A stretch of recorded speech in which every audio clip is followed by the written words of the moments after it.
our powerful section, branding for interviews. Before we begin, please help us introduce yourself. Kindly type your name, your current career level. Are you a job seeker, an NYSB, or a professional? Kindly text that and also text your current location. Thank you.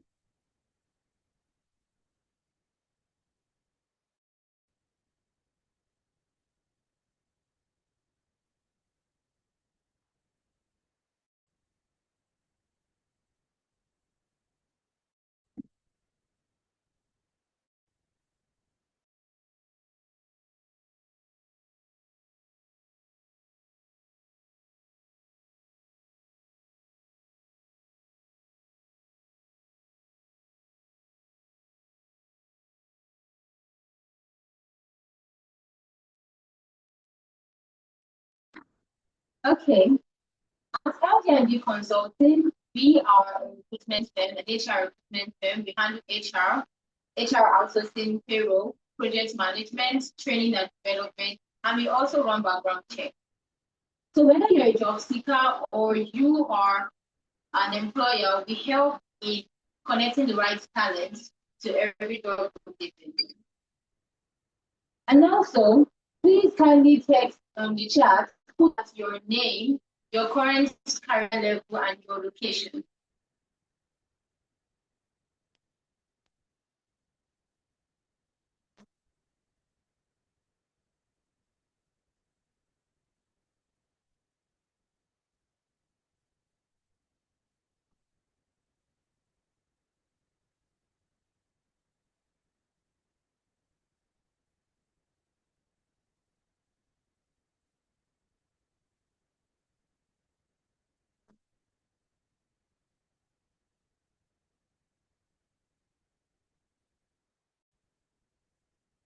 So the purpose about today's webinar is to help you understand that your personal brand is what speaks for you before you enter any interview.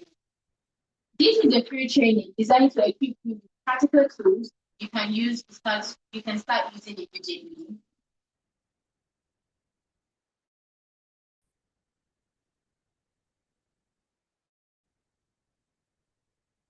It's my pleasure to introduce our first speaker, Sarah Oshimade, who is a senior recruitment consultant and the current team lead of LD&D Consulting Recruitment.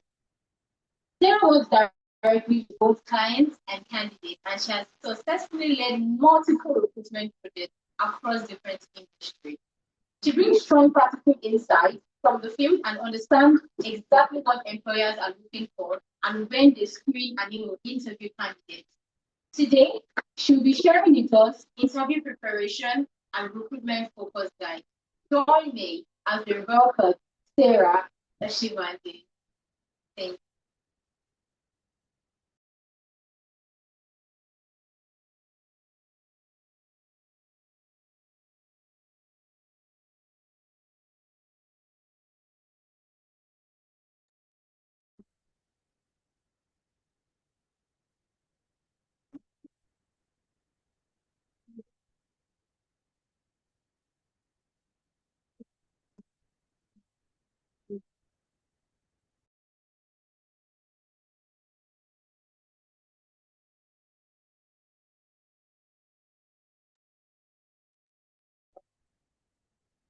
Good morning, everyone. My name is Sarah Oshimade, team lead and senior recruitment consultant of LD&D Consulting. The essence of today's webinar is to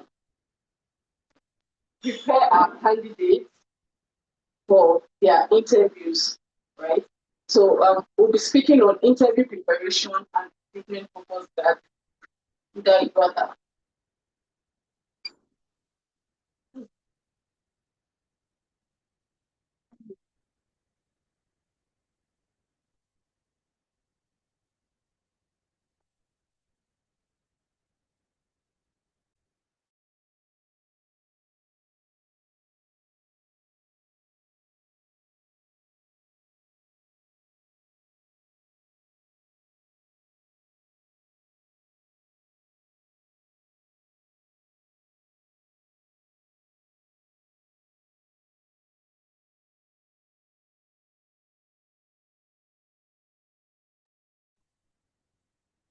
Okay. Apologies for the brief transmission. So the essence of we'll start with the essence of interviews. So an interview is a two-way communication tool between interviewer and the interviewee. It actually allows employers to assess candidates, while candidates also learn about the organization, cultures, and expectations. So basically, interview involves two people. It's a communication way between two people. That's the interviewer and the interviewee, or better still, say the candidate and the interviewer. Then next on our slide, we have objectives of an interview. The objectives of an interview determine the applicant's suitability. It helps gain in-depth information about the applicant, create awareness about the organization, project a positive company image to candidates as well. Then we go to types of interviews. We have different types of interviews. We have the structured interview, we have the unstructured interview, and we have the semi-structured interview. For the structured interview, we have predetermined questions in a fixed order. So how do I mean by predetermined question in fixed order? So the interviewer already has the selected questions that would be asked by he or she to the candidate or the applicant. And we have unstructured interview, which is the conversational and flexible interview. So it's an interaction. It's more of an interaction between the two parties, that's the interviewer and the candidate. Then we have the semi-structured interview. For the semi-structured interview, it is a combination of both approaches. That's both the structured and the unstructured. On to the next, we have pre-interview preparation. So this tells us on how to prepare ourselves for interview as candidates. You're going in for an interview or you apply for the role and you are being selected, you're being called for an interview. I will just give few pre-interview preparations on how to prepare ourselves for interview. The first thing you need to do, as soon as you get a call from the recruiter or the HR personnel, the first thing you need to do is research on the company's mission, culture, and projects, so as to enable you gain more knowledge on what the company you're being interviewed for does. Then the second thing you need to do is study the job description carefully and thoroughly. We ideally we should always study our job description so that it aligns with the job role we are being interviewed for or you applied for as a candidate. So it is always advisable that we study our job roles, our job descriptions carefully. Then we prepare relevant achievement examples. So after studying the job description, you have to prepare yourself for relevant experience or example that you've had over the past so that it aligns with the job you are applying for and you are not wasting the recruiter's time, you are not wasting your time as well. Practice your answers aloud. Before you come in on any job interview, practice your answers. Like most likely questions that you feel would be asked. Go on to practice it and rehearse in the comfort of your room. Then organize your CV, your portfolios, your ID cards, and your certificates. For your CVs, make sure that you have a very, very arranged CV. Your name is where it's supposed to be. Your address is where it's supposed to be. Your professional summary, your work experience, your skill competence, and your educational background. Everything is well arranged. This kind of CV, an organized CV, attracts the recruiter the moment he or she sees the CV. on your CV, you do not need to add so many information. A recruiter doesn't need your hobby. A recruiter doesn't need your spouse phone number. A recruiter doesn't need your state of origin. So take your time to organize your CVs properly to suit the job you are applying for. And then we have a method for answering questions. It is called the STAR method. For the STAR method, it's an abbreviation. So it's situation, task, actions, and result. Situation, it's what happened. That is what situation means. When you find yourself in this situation, what happened? Then your task, like, are you able the responsibility that is expected of you?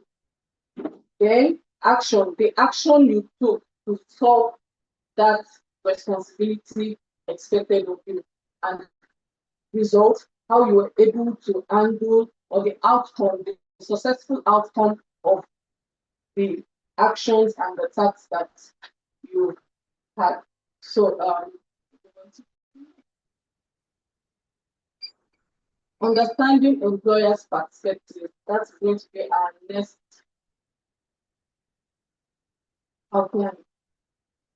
So for the employers, we hire values and not just qualification. So it's not just about having so many certifications or having so many school programs and all of that. We also hire value. Do you have the skills and the value for this job that you have applied for? Then we also assess your skills, attitude, and if you are a cultural fit for the role, and if you are also reliable, your communication skills, all of that, we assess the skills before, or an employer assess the skills before moving on to the next stage and applicant. So the next point is we're also hiring competency and not just the person.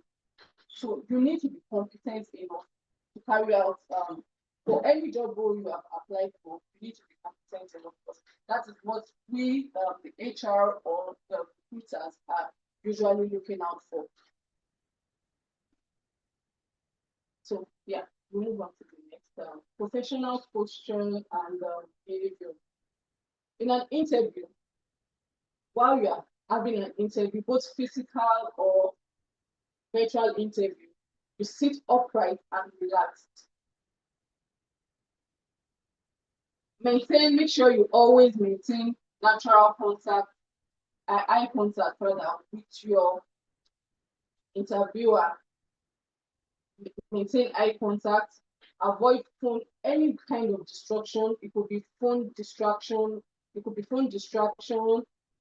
background distraction, whatever distraction it is. Try as much as possible to always avoid distractions.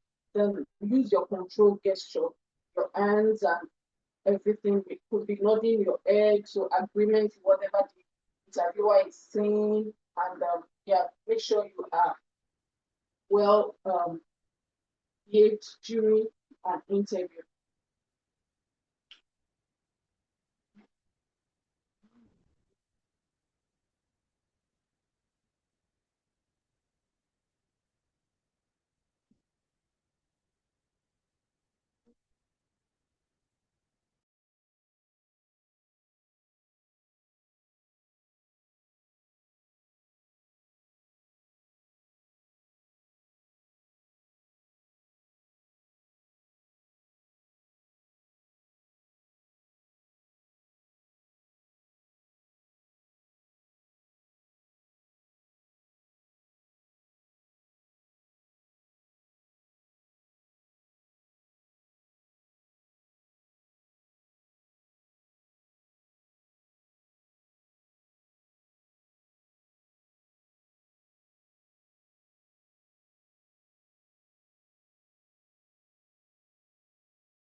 Apologies for the break in transmission. There was a little bit of technical glitch.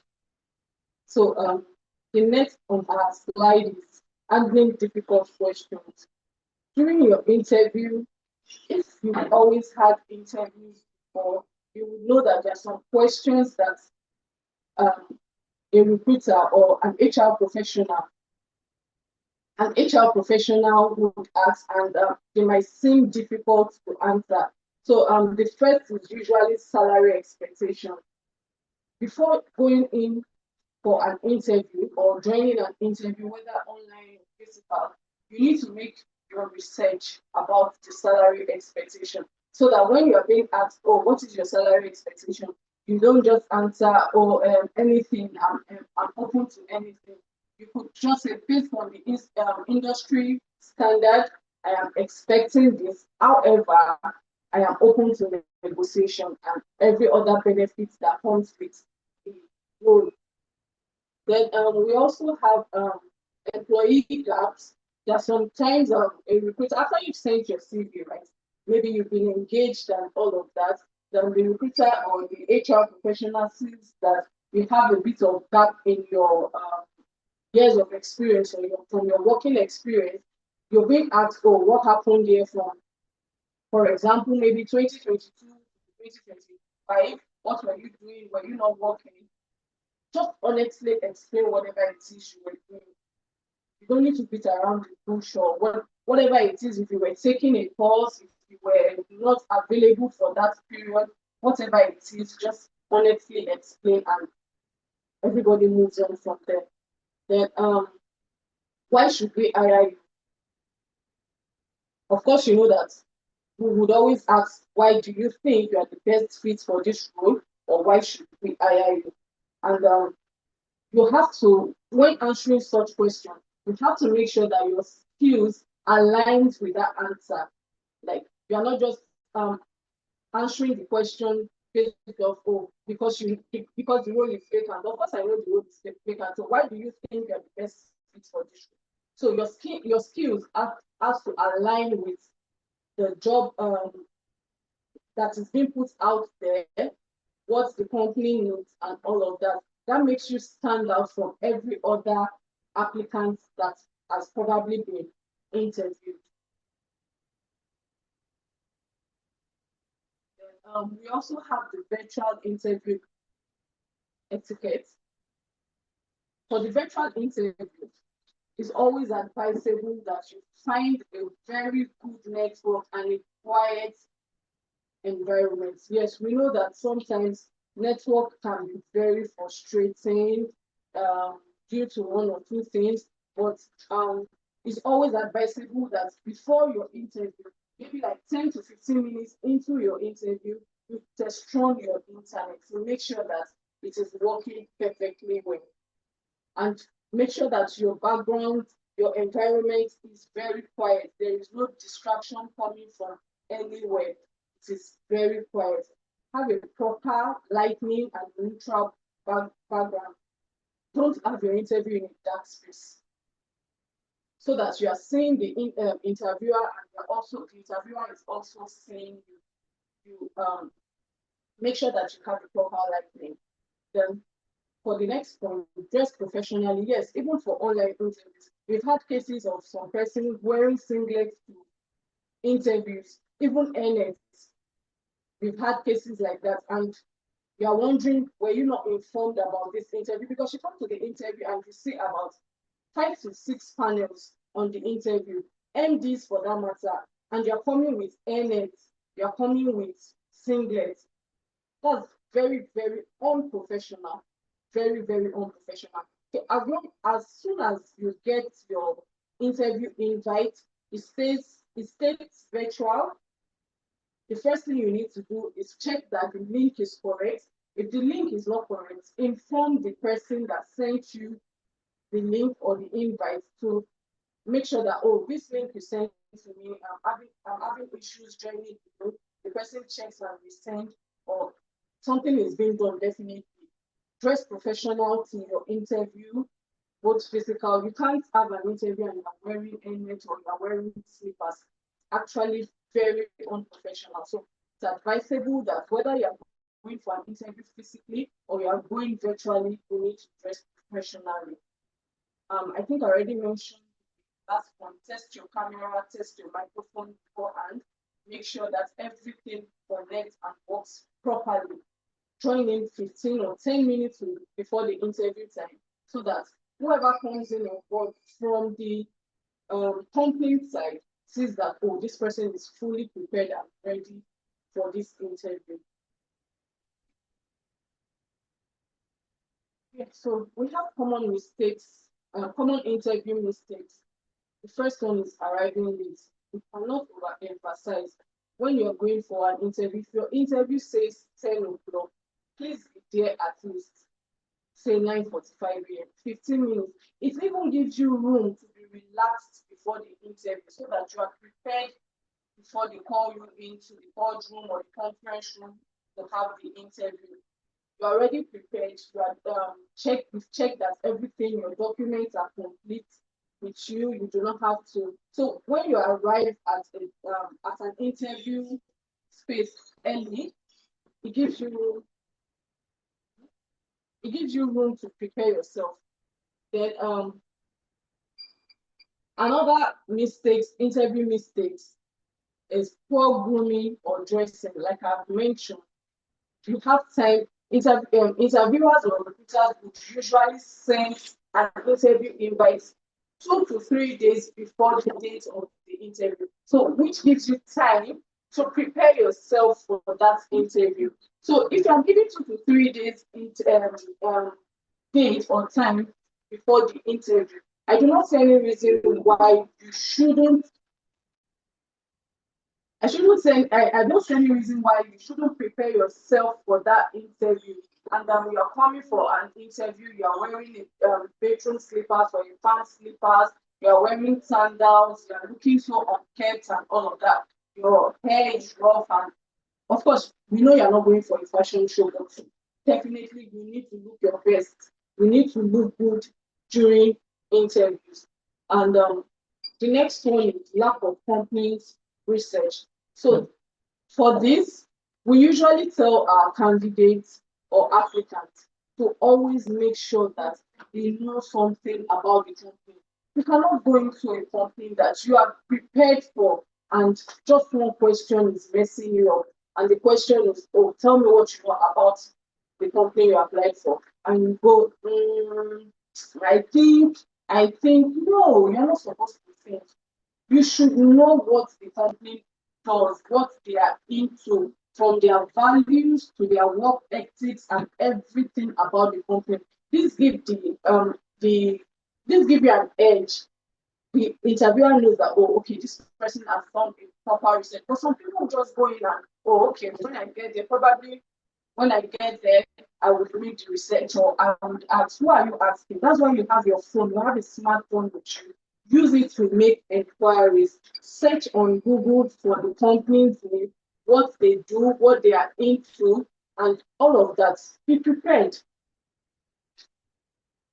Another common mistake, interview mistake, is talking too much or too little.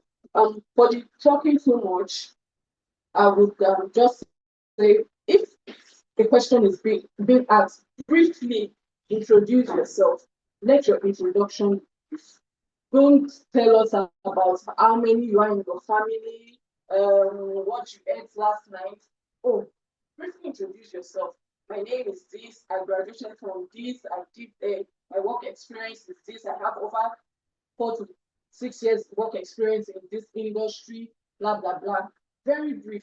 Nobody wants to know how many you are in your family, how you came to work today. No. So just be brief about it. And again, do not answer too little. Briefly introduce yourself and I say, my name is Sarah. I work. Excuse me. Of course, I know you work. I want an elaborate introduction. So when I say briefly introduce yourself, be brief about the introduction, putting the necessary details into the introduction. You are not giving me too little answer and you are not giving me too much information. I think that makes sense. Another common interview mistake we make is checking phones during interview. You're going in for an interview, probably an interview of just 30 minutes, at most 1 hour. You could just put your phone on airplane mode for that period, or put it on silent for that period. Um, you know that ideally you're not supposed to check your phone during interviews, even when you're having a conversation with someone, another person. It's just, I think it's just courtesy that you keep your phone away, not to now talk of when you're having an interview with panels and you're checking your phone at every minute. If you know you wanted to be with your phone so bad, you shouldn't have just attended the interview. So it's always advisable that you keep any distraction away. And then another mistake we usually make is not asking questions. Candidates, I don't know if it's maybe would I say we are being scared of asking questions. At the end of interviews, we would always ask, do you have any questions for us? Do you have anything? Even if it's to ask, oh, okay, what's the growth like in your company? What's the success rate of your company? What do you think I should be expecting if I'm being hired for this role? Just ask questions. Don't just come to the call. Make it interactive. Then the interviewer knows that, oh, okay, this person is open for learning and all of that. Make the interview interactive. Ask questions that you feel like, oh, it is necessary. Ask questions. So I think that brings us to the end of this slide. Then the next point is confidence and mindset coaching. For this, would say see your interviewers as partners and not judges. We are also humans like you. We also applied just like the way a normal or a random person would apply to. So we are also humans like you. We are not judges. Just see us as partners that you can relate with, you can share ideas with, suggestions with, and all of that. Be confident about the value that you bring. Focus on value you bring. Be very confident about the value and be sure that, oh, these are the values I am bringing into the company as soon as I've been hired for this role. Be very authentic. Be very original. Yes. Not we ask for cramped perfection. Be very authentic and original. The last one, confidence with clarity often influence hiring. When you're confident in yourself, you definitely have at least an edge of getting that job, because this person interviewing you knows that you know what you are doing, what you are bringing to the table. Then we have interview follow-up. After the interview session, you can just send an email within 24 hours to appreciate the conversation. Yes, I have a candidate that do that, like after interview. Thank you for the opportunity. Thank you for allowing me have this conversation with you and all of that. It is very advisable that you each of your recruiter or your HR professional within 24 hours of having the interview, which brings us to interview success formula preparation. You need to be prepared for your interview. As little, even if it's a 5 minute chat, you need to be prepared for it. You need to be professional, you need to be confident, and you need to know how to communicate very, very well. And all of this add together gets the job done, brings the job opportunity. Thank you very much for listening. Questions?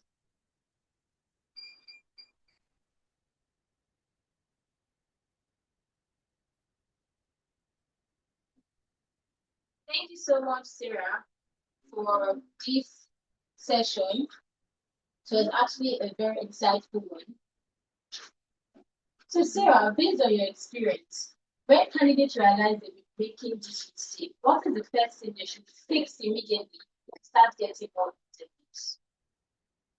The first thing they should fix is their CVs, because having a good CV would definitely make the recruiter interested and want to speak with you. Would make the recruiter interested and want to speak with you. So have a good CV. Make sure that your CV is not looking very tattered and is not in shampoo, right? There are some things we do not need on your CV at all. We do not need your hobby. Make sure that you check your CV properly, your phone numbers. There are some persons that make mistakes and they have very good CV, but maybe their phone numbers is not correct on their CV. And there are some persons when they're applying for a job, they don't check that they are applying with the right CV. They probably apply with a different document.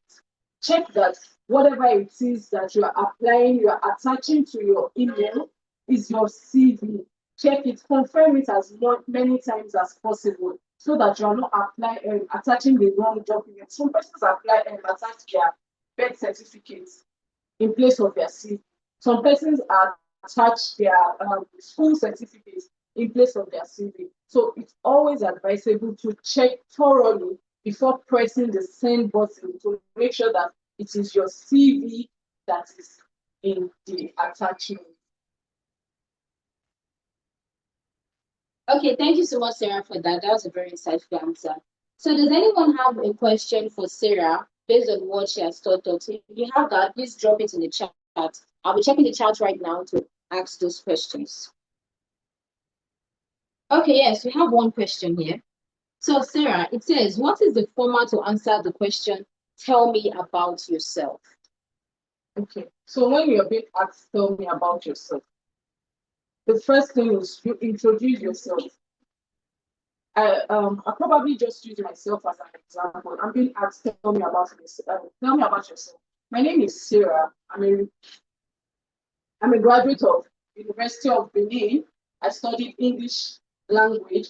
I'm a recruiter at LD&D Consulting. So you're going from your name, your school, and the next thing, your work experience. Nobody wants to know how many you are in your family and all of that. So you're giving us your name, your experience so far over the years, basically. So that is just a very brief way of answering, tell me about yourself. The interviewer knows that, okay, this person knows. So if you're currently working, also mention your work experience. So basically, it's just your name. If you need to add, okay, maybe the school you graduated for, the course you read and all of that, that's very okay. Then you go into your work experience. That's it, basically. Okay, thanks, Sarah. I think we have another question. It says, how can we effectively prepare for behavioral interview questions? So for behavioral interview question, that is why we would say, as soon as you get your interview invite, make your research about the company, know what they are into. At least I'm sure that when you make your research about companies you are being interviewed, you see past reviews concerning them. You see past reviews concerning them. You see, and for behavior, I feel like basically it's a personal thing. You know that when you're going in for an interview, you are you should be well behaved. You are not talking too much. You are not all over the place and all of that. So it's just a personal thing. You're going for your interview. You're prepared. You answer questions when you are being asked. You speak when you are being asked to speak. If you are asked do you have any question, you respond when necessary and all of that. So I feel like for behavior, it's actually a personal thing. Really. You just need to have that right personality, basically. Okay, thank you so much. Please, do any other person have a question, or you can kindly unmute yourself and ask a question? Thank you. Okay, yes, I have a question. Please go on. So, all right, okay, my name is Precious. So, I My question comes from the one of the slides which you presented about the different aspects of interviews. That's questions. That's unstructured interview, structured interview, and the combination of both. So my question is this: I've heard of situations where you hear people say, "Oh, one of the way they interview people is this: they all call the candidates in, and then they give a time frame from two, and once it's 2 o'clock and they are not being answered, then most of the candidates leave, and probably the last person is the one that they say is the test for patience, right? They didn't get to interview. So, what aspect do we actually put this kind of interview? Is I don't know, is it outside of these 3 classes Okay, or sorry about that. Precious, we didn't get that. Can you be audible enough and ask your questions, please? okay? Am I audible enough now? Okay, that's fine. All right. So I said my question stems from one of your slides that stated that we have 3 types of interview. That's the structured one, the unstructured, and the combination of both. So I'm asking for situations where we've heard of interviews where they tell candidates to come in for interviews, probably fix a time for 2 o'clock, and then once it's two, they don't respond to them. I'm just giving an example. Then maybe later everyone start leaving. Probably the last person that is waiting, then they now give the person the job, and they end up saying, "Oh, it's a test of patience or something." We've had similar scenario or something different, right? So I don't know, do we put that under structured interviews or structured or the combination of both, or is there a different class for that?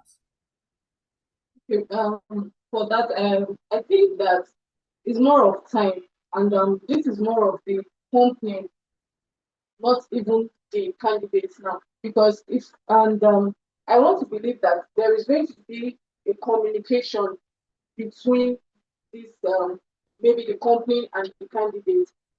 There should be a communication level between them. So if I'm going in for an interview and it says 2 o'clock and I've been there since 2 or I've been there before 2 and I'm being asked to wait, I'm not getting any response.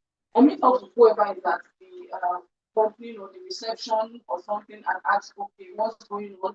Are we going to be interviewed today? And all of that. So definitely there has to be a communication between the company and me, the candidate that came in for the interview, because I cannot just sit at your office all day and nothing is being said to me. So there need to be a communication between the employer and the applicants that came in for an interview.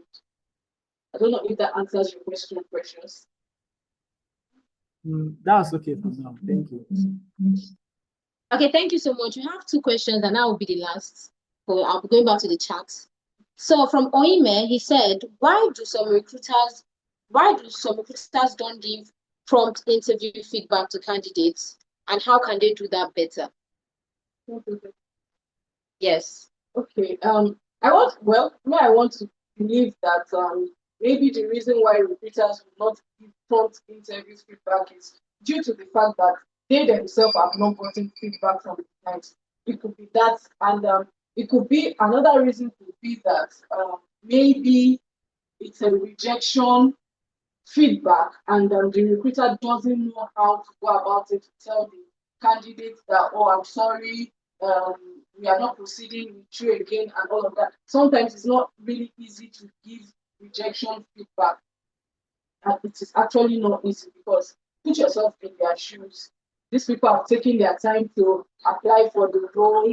They've gone through the first stage of the interview, gone through the second stage of interview, and we are coming back to say, of course, we know that it's part of the job, but then sometimes it is very, very heavy to give out a rejection interview. So I don't know if that answers your question, Mr.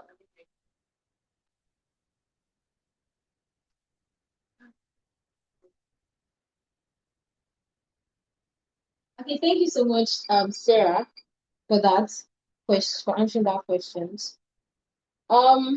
A lot of questions are actually coming to the chat room. But because of our time, we'll just take the last one. Just the last one. So the question says, what type of question do you think is right to ask an employer after the interview? What type of questions do you think is right to ask an employer after the interview? Okay, so as an applicant or as a candidate, it's always advisable that you ask what's the growth rate or the success rate of the company. If the company is open to growth, if when you join the company, you are also open to growth, because of course everybody wants to grow. So it is okay for you to ask, what's the growth rate or what's the success rate for the company? Is there anything that would be expected of me when I join the company? So these are questions basically on your growth and development. And you know that as you are growing, the company too is growing as well. So I think that fixes the kind of question you should ask at the end of the interviews. Okay. Thank you, Sarah, for that very insightful. Thank you, Sarah, for that very insightful session. It was actually a lovely one. So briefly, I would just like to run us through again. We are a recruitment firm, deal with HR outsourcing and payroll, project management, training and development, run background checks. Feel free to hop in into our website. We have our website, we have our blog, where you can actually reach out to us for any of the steps. And as a candidate, if you're looking for a job, you're looking for any of them, you can kindly go to our website. So that's all for the first session. Now we'll be moving to the second session, where we will be introduced. So our next speaker is Mr. Victor Odenai, who is the head of operations and the HR manager at LD and Mr. Victor's strong experience and HR leadership experience, and he worked closely with organizations to build effective teams and people. Join me as we welcome Mr. Victor Odenai.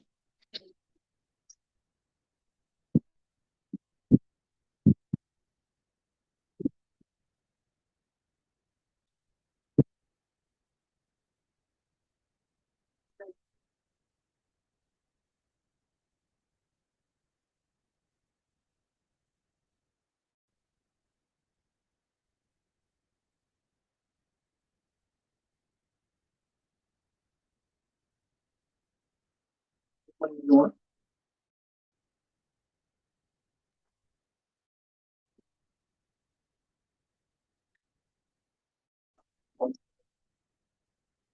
It's everyone join this wonderful webinar, and I welcome everyone to our audience. So my topic today will be majorly focused on personal branding for interview. It's very important to know that your brand, you are a brand.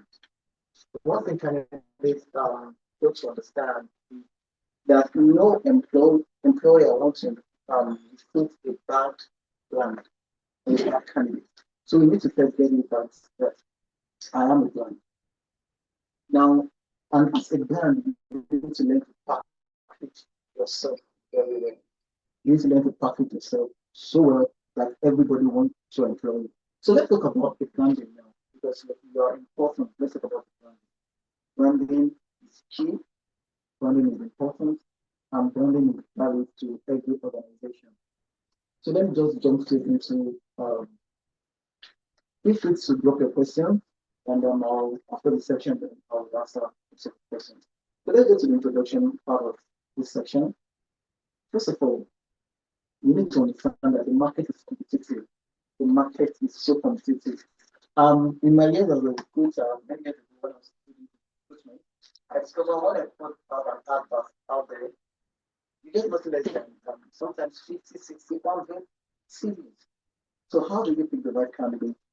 How do you pick the right candidate? First of all, you as a candidate, you need to make sure that your brand is top notch. That's the most important thing. Your brand is well packaged. So what's your brand? We're not looking at the brand. Your personal branding, I was not looking at the personal branding. And it comes across your CV, your communication, your reputation, your physical presence at the office, and your online presence. Many people forget that you are also a person outside the office. So sometimes I'll be taking what recruiters do and what employers do that makes most candidates not get a job. You're qualified and everything is fine, but there are little mistakes that candidates do that they didn't get a job. And it's not about village people, yes. It's not about village people, it's not about village people, it's not about really answer the question. No. There are some basic things that before you get the interview or even after the interview, there's some mistakes you can make. So what is personal branding? And why does personal branding matter? Why does it even matter? Why do you need to brand yourself? Now, you need to understand your professional marketing document is your CV. Your CV is like your brochure, like your business card, it's like your IV. If your CV is not good enough, nobody will read it. And many times they think, okay, I'll do a nice CV, a 6-page CV, and they'll read and they'll enjoy it. Nobody will say it's your CV with popcorn and chewing popcorn and then read a CV. Nobody does that. You understand? Every I'm going to get there. When we get there, I will explain what recruiters do. Employers also do the same thing too. Because we're having about 50 CVs to look at. I'm only looking at the best part. So how do you brand your CV? So your CV is your IV, according to your invitation card. So your CV will determine are you getting the interview or not. Your CV will determine if you're getting the interview or not. So you need to make sure that your IV must be top notch. Now, your CV also communicates. That's one thing you need to understand. And there are some points I listed there, about 6 points. But let's talk about maybe one or two of them.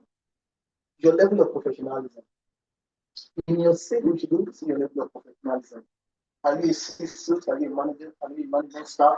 Are you head of department? Are you just a mid-level or are you a junior level? Your CV should be able to tell us where you belong. So I shouldn't open your CV and I'm trying to figure out where are you, how long. So your CV should be so tailored towards your level of professionalism. The next one is career focus. You see people with so many CVs, you've done sales, you've done accounting, you've done social media, you've done human resources, and the recruiter is confused. So please make sure your CV is career focused. So we don't come to your CV and we are trying to figure out where you are. So and the next one is your ability to communicate clearly. If your CV cannot communicate, clearly, there's a problem. There's a big, big, big problem. Because we need to get to a point whereby your CV can actually tell us more about you without us saying you. So please make sure your CV is tailored towards good communication. The next one we need to look into is your achievement. What have you achieved? I worked in ABC and big company for 5 years. What did you achieve? Because most times people give us their duty, not their achievement. So you need to give us your achievement. What did you achieve in the organization? You need to give us what you achieved in the organization. So let's come to the next one. Strong CV. What is a strong CV? What does it look like to have a strong CV? Now your CV should be clear. Should have a clear career direction. So we should not, I mentioned it earlier, we should not be thinking, are you applying as an accountant or you're applying as what are you applying as? You should know from your CV. Your CV should be well structured. If you're using bullet points, use bullet points all through. If you're using upper case, use upper case. If it's a lower case, use lower case. Let's be properly structured. Let me jump because of time. So let's look at weak CV. What is a weak CV? Lack of focus. Just because your CV is 14 pages, like the newspaper, does not mean it's actually tailored towards something. Your CV needs to be well focused. Now, another thing we look at in weak CV is that low confidence and unclear value. They don't know your value. You understand? So we don't know your value. You need to have a value. You need to know something about you. Form your CV. And that's very important. We need to know something about it from the CV because this will help us know if we're going to take it. So let's go to the next slide now. Your LinkedIn. Now, let me tell candidates, your LinkedIn is your social media. It's very important, very important. And I've seen many candidates make this mistake a lot. Before an employer will employ you, a large number of companies, this is a secret, a large number of MD, a large number of team lead, a large number of line manager will go and check your LinkedIn. It's very important. You need to brand your online presence very well. Your online presence must be top. Don't say, I'm not a social media person. No, I'm not a social media person. I'm not this, I'm not that. No, that's not what you're saying here. Your online presence, especially your LinkedIn, should be updated. When you change the job, make sure your LinkedIn profile, the new job is there. When you change the level with designation in your organization, make sure it's stated on your LinkedIn profile. Now, let's go to LinkedIn itself now. Your LinkedIn is a public professional reputation. Make sure your LinkedIn is properly tailored. Sometimes I don't even need your CV. Recruiters, let me tell some things recruiters do. I like your profile on LinkedIn. I can poach you from LinkedIn. Then you can send me your CV. But imagine I don't like your profile. I don't need to even ask for your CV.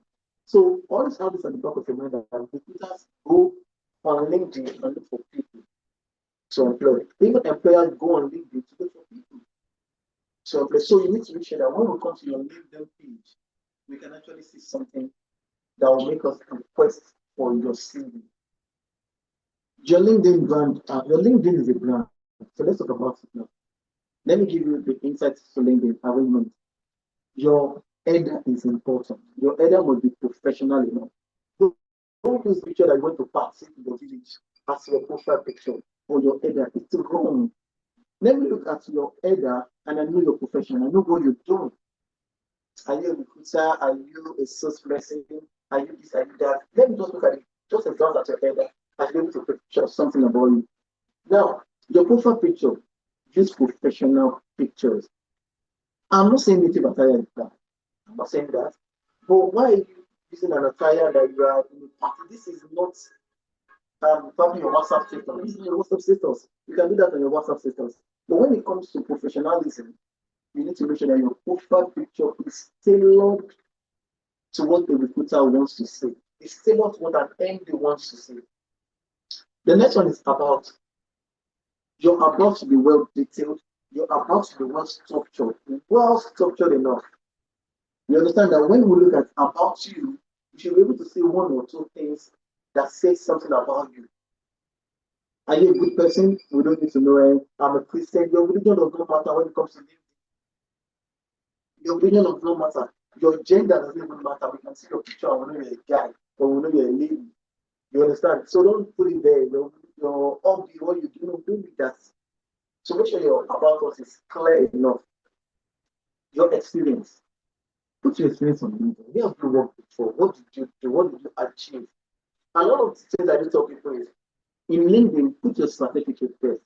Oh, I just got a new certificate from whatever platform, maybe Coursera, Allison, wherever you get it from. Put it there. I just got a CIPM certification. Put it there. I just got an ICANN certificate. Put it there. I just got certified in this. I just got my master's. Put it there. I just got a doctorate degree. Put it there. You understand? People want to see something that you've done in the past 1 year, 2 years, or even 15 years.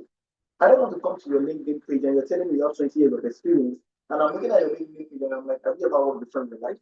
So please make sure your LinkedIn page is updated because this is your brand. This is your brand. You don't need to have a website. You can build your LinkedIn to that page where people can come there and they know you. How good you are. Now let's go to the next one. A strong LinkedIn brand shows clear professional identity. Your LinkedIn brand must show that you're a professional. It's important. It must show that you're a professional. The next one is industry relevant.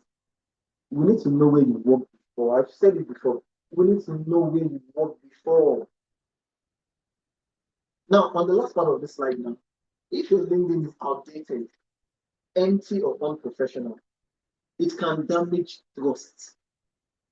Let me repeat that again. If your LinkedIn is outdated, it's empty, it's unprofessional, it can damage trust. So even if your CV is strong enough, make sure your LinkedIn and your CV are saying the same thing. Because the employer will not ask you questions, they'll just go to your LinkedIn page and check. And if you can put your LinkedIn page on your CV, wow, it's okay too. Let's go to the next one. Your online presence. Online is the next marketplace. You need to be active online. I'm not saying you must be on all platforms, TikTok, and you're posting. No. You need to make sure that your profiles are updated online. Your social media is updated. Let's come to your page and see something about you. It's very important. You're a professional. I've seen an MD, the company wanted to hire an MD, a branch manager, and they went to our page and checked out our page. And in LDMD, one of the things we do a background check. And one of the background check we do in LDMD is called social media check. Imagine we go to do a social media check on you, and we're seeing some pictures that are not polite in your social media platform. Some of them can be overlooked, but some of them will not be overlooked because we want to employ you as the manager of our company, and your profile picture on your pages, your X, your Facebook pages are not saying the right thing you need to hear. So you need to brand yourself online because nobody will ask you questions. They just want to search for you online. Now, another thing employers do is that they judge you online. They judge you online. From your LinkedIn page, I can judge how mature you are. How mature you are on LinkedIn, on Facebook, on X. Please be careful what you do on X and other platforms. It's very important. So let's go to the next one now. Your consistency and professionalism. Your consistency and professionalism. When it comes to branding, please, I'll still go back to the online platform. I hear people say, I am not an online person, I don't like social media. Please, you need to like social media because social media is the new market. Social media is a new market. So especially your CV. So what does consistency mean? Your CV and your LinkedIn must match. Your LinkedIn and your CV must match. If it does not match, let it be close. Let it be close. Even if it does not match, let it be very close. The next one you need to understand about professionalism, your interview answers must align with your experiences. It's very important. Oh, you said you worked in sales before. Now I'm asking you a sales question. And you're telling me, when I was in sales, I just spent 1 month in sales and I left and I went to admin. And you're applied for a role of a salesperson. So make sure the interview question you're being asked must align with your experience. Oh, you're an HR expert or a professional, and you have 10 years of experience. Okay, tell me about the 10 years of experience. I'll tell you the good, the bad, and the ugly in the 10 years. You understand? So not that when you're answering questions, we can align it with your experience. Your behavior must match. Your behavior must match. One of the things we need to understand is that your behavior is important. Your body language is vitally important. You understand the way you come, the way you even enter for an interview matters a lot. It's very important that you match it. Your behavior must match. It must match. Another thing we need to look at is your career story must make sense. Your career story must make sense. And one of the language I want to use is we started from the bottom, now we're here. You understand? Let's say progression, let's say growth in your career. It's not that when you're giving us your career story, your LinkedIn, your CV, and your experience, it's not aligning. So make sure your story is a story that is good enough to be listened to. Not that they didn't really allow me to speak, they just say thank you for coming, they tell you to go. Make sure there's a career pattern. Your professionalism show, yes. One of the things I think about this one is showing up on time. Interview was scheduled, either virtual or physical, was scheduled for 12 noon. Be there before time. Be there at least 30 minutes, minimum 15 minutes before time, and sit and observe. Just observe. Can I even work in this organization? Do I like this organization? What is that culture like? What is the structure like? Can I fit in this place? Can I not fit in? Can they manage me? Can I manage them? Can we work together? Can things align? You need to go on time. If it's a virtual interview, please, for virtual interview, always make sure you test the microphone. Always make sure you test the platform. Always make sure your app is updated. You know, one of the things that is frustrating in online platforms is you want to join a meeting by 12 noon and your application is saying it can't update and you can't do anything, you just have to update. And this is common with most especially with iPhone users. You won't even do anything until you must update the app. So imagine you want to update an app, you join the meeting for 12 and you have to update for the next few minutes. And the interviewer will not wait, the employer will not wait, the online managers, the management staff will not wait for you. Because telling the board member that you want to update your app is so unprofessional. So show up on time. Test the application 2 days before. Check your internet. Check this, check that, check everything. The next thing is dress professional. You need to dress well. It's important. It's very important. So look the part. You know, something happened sometimes last year. We were looking for an HR officer, and I wanted to interview some HR personnel. We were looking for an HR manager actually, not even an officer, it's a manager. And it was a virtual interview. And this guy came on board. And he claimed to be an HR manager. That you revamp people's CV, you do this for people, you do that for people. And I'm like, wow. I was eager to meet him. But by the time he came on board, he was sweating. He was putting on the Barcelona jersey. HR manager. He wants to come to an interview for the position of an HR manager with the Barcelona jersey and he's sweating. So what I did was I just asked him, all Baka, and he replied, Baka for life. I said, what is this? You understand? The interview didn't go up. So that was not the interview. I just had to let him go. You understand? Because that dressing was just a no. You understand? When you come in for a position, know the position you're coming in for. I've seen people coming for managerial position, even doing talking. Somebody came to the office for managerial position with a jean and a sneakers. And I'm like, wow. Excuse me. You understand? So you need to dress well. Being respectful is important. Don't come to the office for an interview with an attitude. It's bad. When you get into the interview room, you have virtual officer. Greet. Greeting does not cost you it does not cost you anything, it does not even cost you data. Greeting does not cost you what would I say now? They will not debit if you greet. It's important because the MD you're meeting you might be older than the person, or he or she might be older than you, but please be respectful. When you get into the interview, use mark, use sir. Leave your bad attitude at home. Come prepared, come well, come respect. Be respectful. Good morning, sir. Good morning now. Good morning, everyone. Simple. Nobody will debit you for saying good morning. That's simple. So please come in respectful. Let's go to the next slide now. How to communicate. Now, you need to learn how to communicate. The first one is email to a recruiter. The first one is email to a recruiter. I know there are questions. If you have questions, just drop your questions on the comment section. And after my section, I will answer some of these questions. Just drop your questions so you won't forget. So keep your questions coming. Now, the first one is email.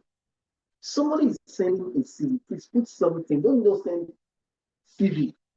Don't just send an email without a body. Let there be a body. As much as you're putting the attach of your CV, your profile, your portfolio, what are the economics now? Your cover letter. You're sending me your cover letter, your portfolio, your CV, your document, whatever you're sending in. Always make sure there's a body of the mail. Put something, write something. Let your email communicate well. Dear hiring manager, dear HR, dear Mr. If you know the recruiter's name, address them by their name.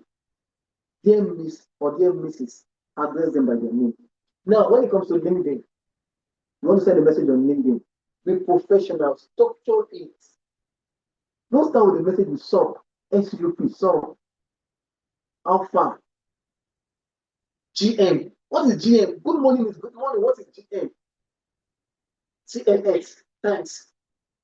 These are unprofessional. You can do it with your colleagues, your family members, your friends, but not you're chatting somebody up on LinkedIn, you're sending a message on LinkedIn, and you finish tapping the entire message, and you put CNX.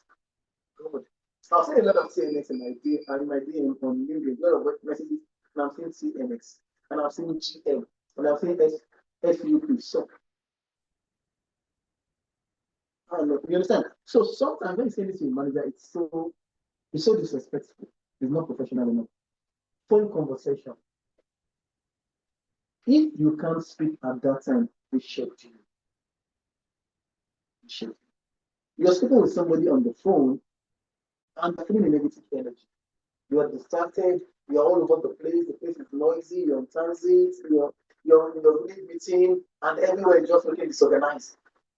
Please be professional on the phone. If you didn't get the question, there's no harm. Tell the person to be calm. Tell the recruiter or the hiring manager, kindly be calm. I didn't get it. Or please, I don't understand. Can you explain? You understand what I'm saying? Can you share more light? Let them explain better. So you need to be careful when it comes to phone conversation. A 5 minutes can determine if you get an interview or you will not.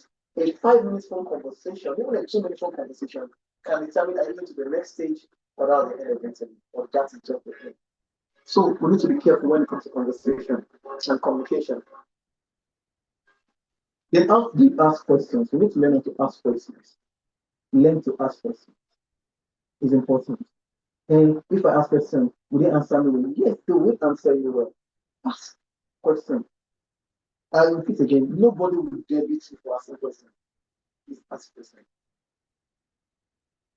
Let's go to the next one now. Let me just speak on your communication brand. Yes, your communication brand shows. Now, emotional intelligence. You need to be emotional intelligent. Have eye contact, eye to eye contact once in a while. Don't just look at the person and your eyes is just on the person. You let them be an eye contact. Take away your eye, put it back, move, you understand? Have emotional intelligence. Your confidence level should be top notch. You can come into the interview room and you are a bit tense and nervous. Yes, it's bound to happen. But in 1 minute, 2 minutes, you should be able to calm and your confidence level should speak for you. Yeah, you understand? You need to the next one is your talk. Let's go to your talk now. Clarity of thoughts. What are you trying to pass across? What are you trying to communicate? Let it be clear. Let it be clear enough. So the hiring manager will know what you're trying to do. Communication is also part of the branding. Communication is also what part of branding. You can't communicate well, you're gonna have not a lot of issues, you're gonna have a big issue anyway. It's gonna be a very big issue. Communication is the key that takes you to the goal.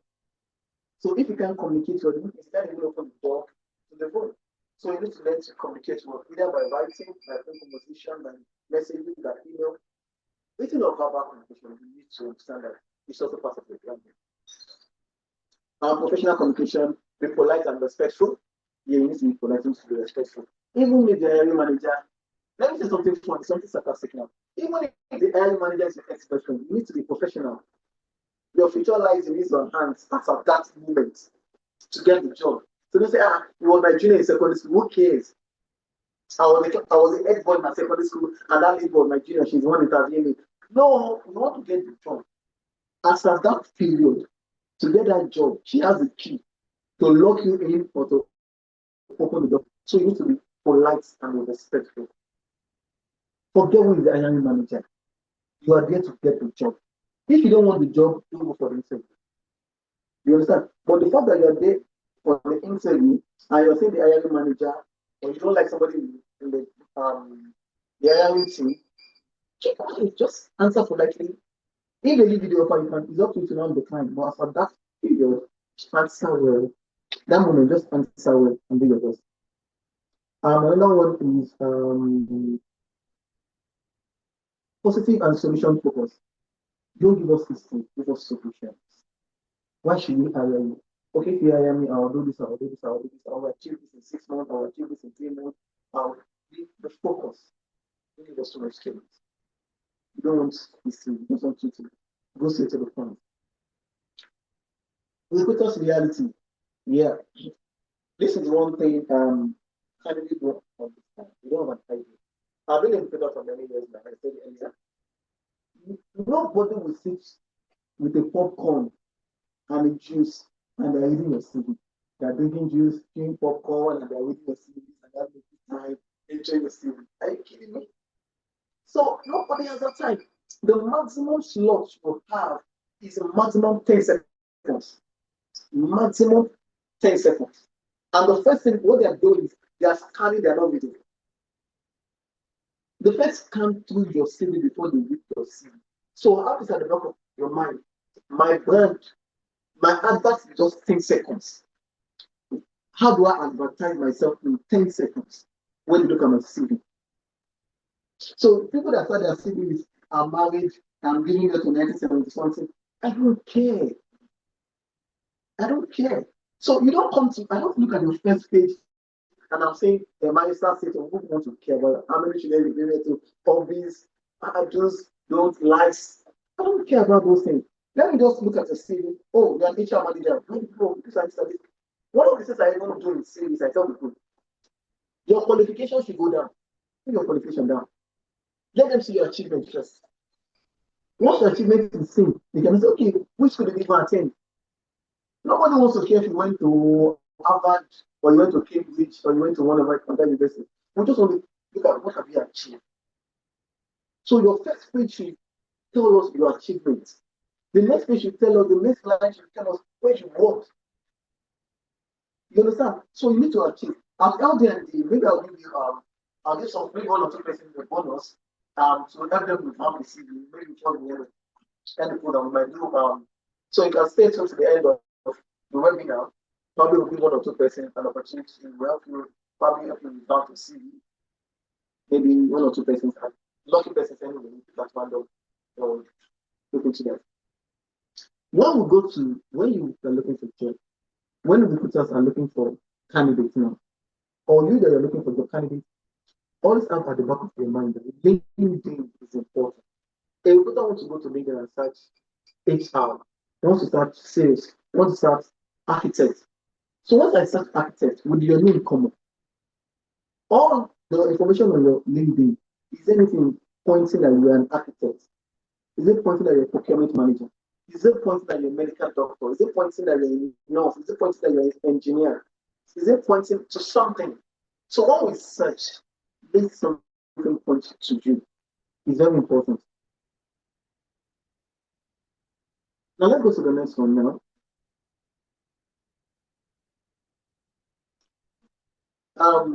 When we look at society, we determine this person fits what I'm looking for in 10 seconds.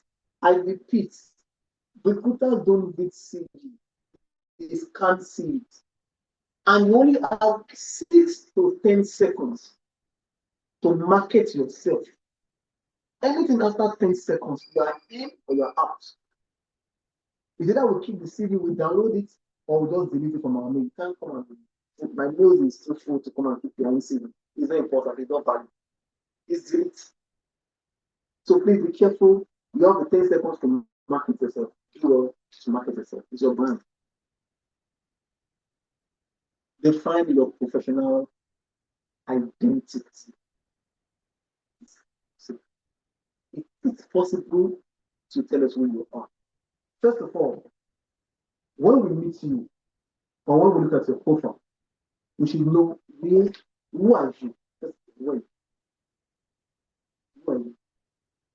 When we look at you, when we ask you a question at the interview, we don't need to, there's a way you speak.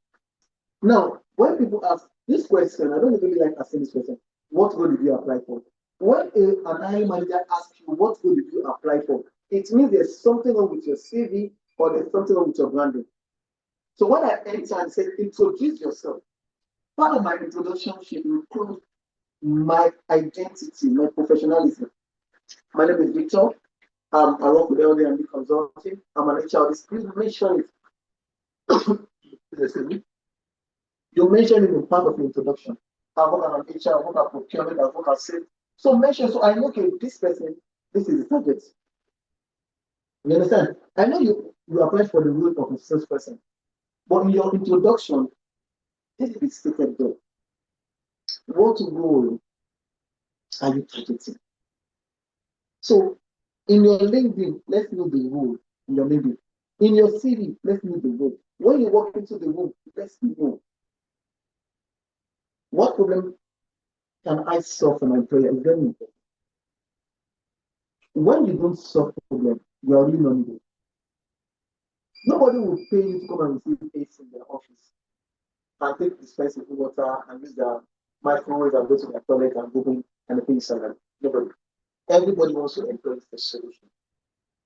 Which solution are you bringing? Or what solution are you bringing? Is important.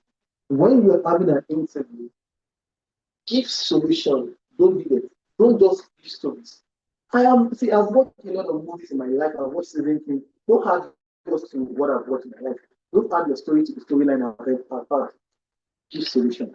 So that's why we brought up this webinar for people that go to internet and say, they spent 4 hours with me, and they are just listening to it and doing your conversation. We didn't give them solution.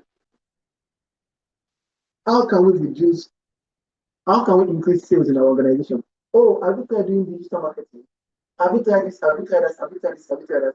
Okay, I will do this when I come in. I've done this before it worked. I've done that before it worked. I did market storm 2 years ago at Okiari Market. Can we go to Okiari Market and do market storm and get about 15 to 20 clients or customers that you may have? Or even go to Wall Street is big in Lagos. Let's go to Wall Street and think that Wall Street is some other people now that will talk to and buy a product. So give solution. Another one is, what are your strong skills? What are the strong skills? You need to come up with this. What can I do different? What can I do differently? It's important.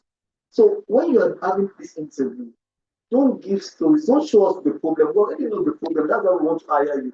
Give us solution. I don't give somebody a sales solution now. Go to Wall Street. You see people there. A lot of customers are in Wall Street. Thousands of people in Lagos Island. I don't say millions, but thousands, 10,000 people, more than 10,000 people in Lagos Island. You understand? So, as a salesperson, you are selling products, not services. Go out there to Lagos Island, you see people there. You understand? That's the solution for yourself. Give them that solution.